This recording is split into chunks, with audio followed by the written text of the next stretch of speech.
Assalamualaikum warahmatullahi wabarakatuh. Perkenalkan, nama saya Elvina Said dengan NIM 2265011. Jadi di sini saya akan membawakan dua poin. Yang poin pertama yaitu contoh pemrograman switch case dengan menggunakan tipe data integer, char, dan juga string.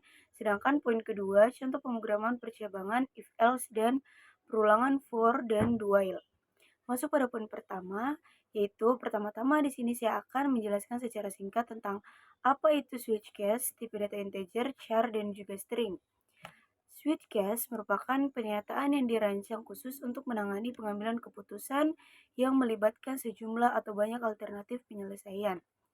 Tipe data integer merupakan data type berbentuk bilangan bulat atau numerik yang umumnya digunakan untuk menyimpan angka, dan tipe data char yang dimanfaatkan untuk menyimpan suatu huruf, angka, tanda baca, simbol, dan space kosong.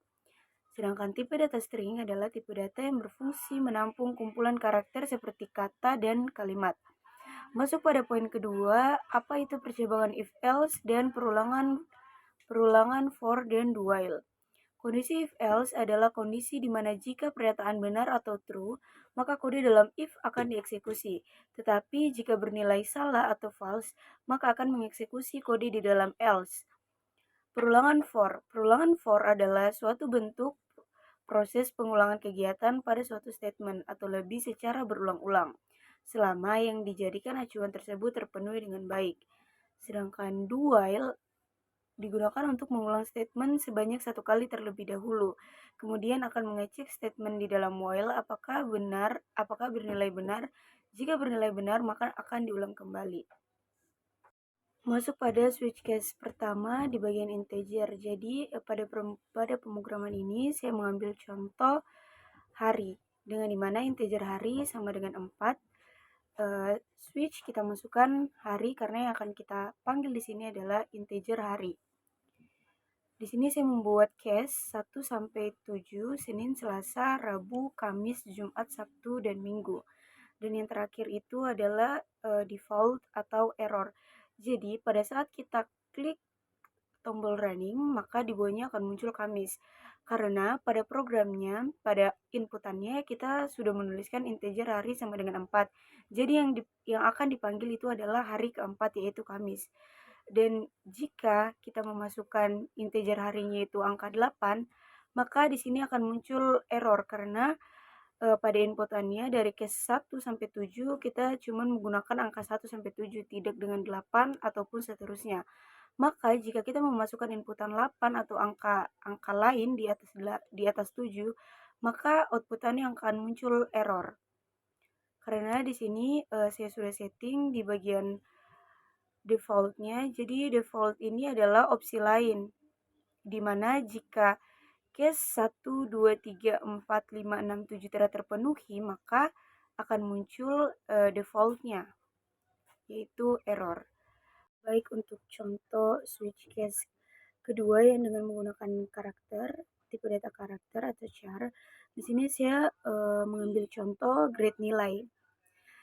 Jadi pilihannya apabila kita memasukkan inputan A, maka yang akan muncul adalah selamat ya, nilai kamu bagus sekali, pertahankan ya. Sama seperti dengan program sebelumnya, program pertama yang menggunakan integer atau angka. Jadi di sini kita tinggal masukkan saja nilai kita apa, A, B, C, atau D. Dan jika nilai kita E, maka yang akan muncul di outputannya itu adalah maaf Anda gagal, jangan mudah menyerah dan belajar lebih giat lagi. Sama seperti pemrograman yang pertama, fungsi default itu adalah opsi jika case A, B, C, dan D tidak memenuhi syarat, maka yang akan muncul adalah defaultnya, yaitu maaf Anda gagal, jangan mudah menyerah dan belajar lebih giat lagi. Pada contoh program ketiga yaitu switch case dengan menggunakan tipe data string. Di sini saya mengambil contoh lampu lalu lintas.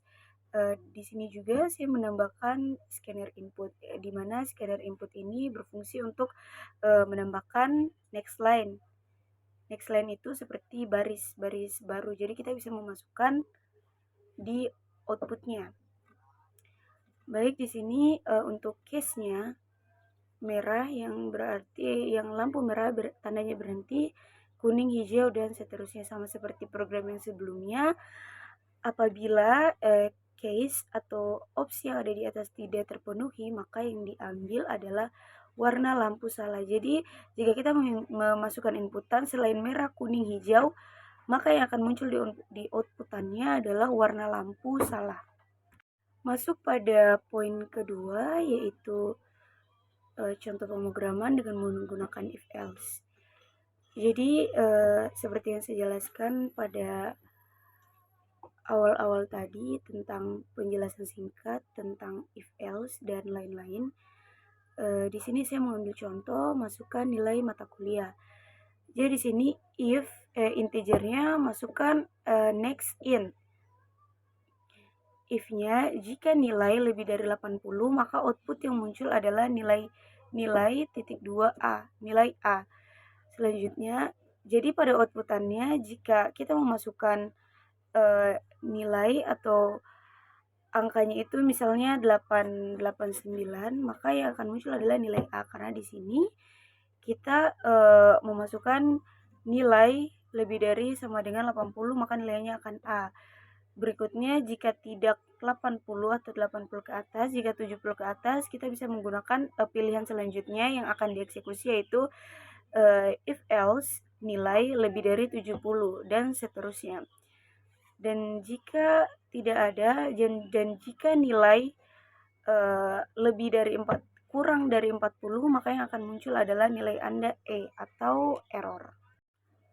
Dan untuk bagian poin kedua, yaitu program do while, di sini saya menggunakan integer pastinya. Integer A sama dengan 0. Jadi nilai A ini sama dengan 0. Di sini sistem out println nilai A itu ditambah dengan A atau ditambah dengan 0 atau A plus, maka yang akan muncul adalah while-nya A kurang dari 5. Jadi yang muncul adalah di bawahnya 5 sampai 0. Karena A ini adalah 0, maka yang muncul di outputannya nanti mulai dari 0, 1, 2, 3, dan 4. Masuk pada program terakhir, yaitu di sini pemrograman for, di mana saya menggunakan for increment. For integer A sama dengan 0, selanjutnya A ini 0 tersebut kurang dari 6, A-nya ditambahkan. Berarti sistem out println-nya nilai itu ditambah dengan A. Maka yang akan muncul adalah 0, nilai 0, 1, 2, 3, 4, 5, dan juga 6. Karena di sini saya tadi kan nilainya 0. Jadi A yang kita panggil di sini kurang dari 6, berarti setiap angka yang kurang dari 6 dihitung mulai dari angka A yaitu 0 berarti sampai angka 5. Sekian penjelasan dari saya. Saya akhiri dengan ucapan wabillahi taufiq wal hidayah. Wassalamualaikum warahmatullahi wabarakatuh.